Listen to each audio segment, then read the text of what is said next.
Comme prévu dans l'ordre du jour des travaux pour la période d'avril à juin 2020, adopté à l'unanimité lundi dernier, le Sénat a entamé ce jeudi la série des séances d'information ministérielle avec le ministre de l'Économie et des Finances.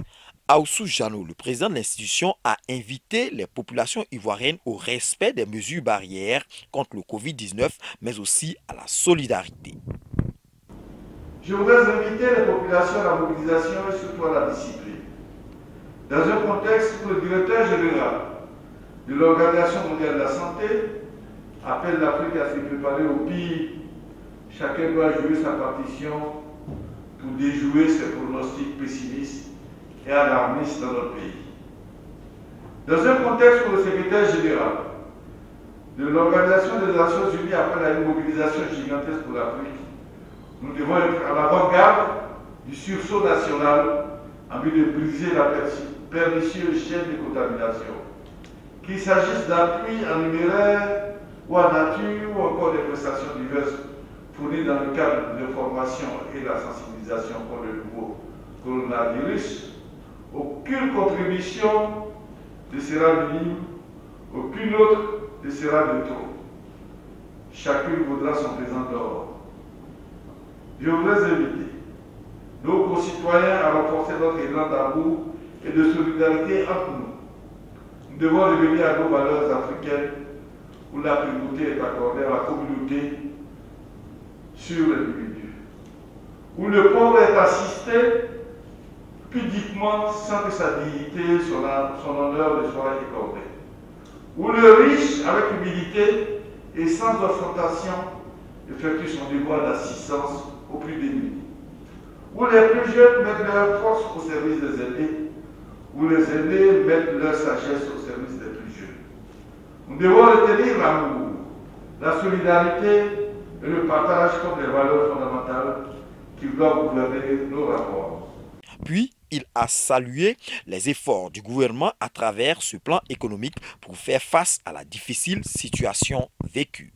Je voudrais féliciter l'exécutif ivoirien avec à sa tête son Excellence Monsieur le Président de la République et son Premier ministre pour toutes les mesures importantes et nécessaires prises afin de faire face à cette crise.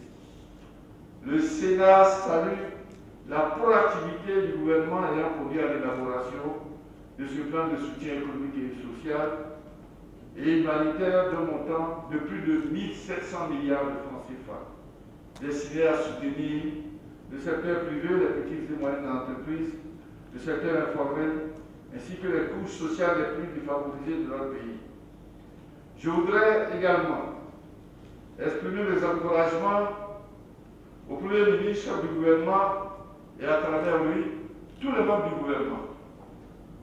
Ce plan, selon le ministre Adama Coulibaly, l'exposant du jour, prend en compte plusieurs volets.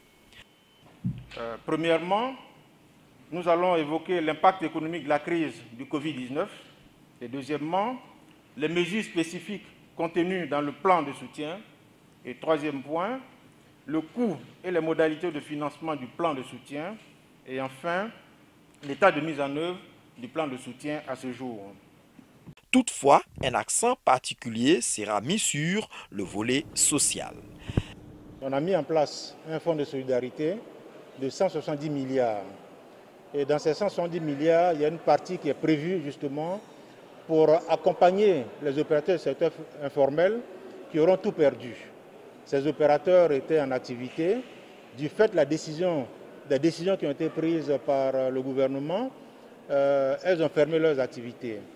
Notamment, je pense aux tenanciers de maquis, je pense également aux petits restaurateurs, je pense également aux petits artisans qui ont eu des difficultés liées justement aux décisions qui ont été prises par les autorités.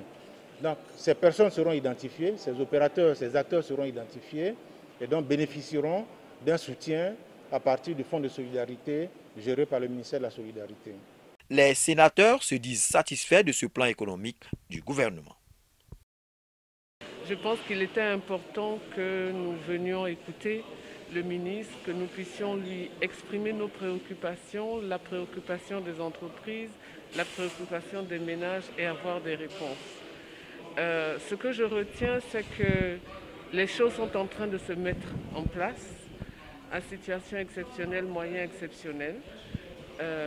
Les choses sont en train de se mettre en place. Il y aura beaucoup plus d'informations pour dire comment accéder aux fonds, etc., qui ont été mis en place. Et ce que je retiens, c'est que l'objectif, c'est vraiment de préserver les emplois et de favoriser une relance de l'économie. Et je voudrais féliciter le ministre pour être venu jusqu'à Yamoussoukro nous entretenir. Il reste encore beaucoup à faire, mais c'est dans la solidarité que nous pourrons venir à bout de ce Covid-là. Nous avons noté également dans l'explication de M. le ministre les différentes mesures en faveur des petites et moyennes entreprises, ainsi que les grandes entreprises. Nous avons noté et fait des propositions afin que les modalités de distribution puissent impacter effectivement le souhait de tous de voir l'État sortir avec le moindre de dégâts possible de cette pandémie. Voici autant de questions. Donc nous sortons à la fois édifiés, rassurés, mais nous avons noté également quelques dispositions complémentaires à prendre et que nous avons suggérées à monsieur le ministre. En dépit du Covid-19, le Sénat ivoirien est au travail pour le bonheur de sa population.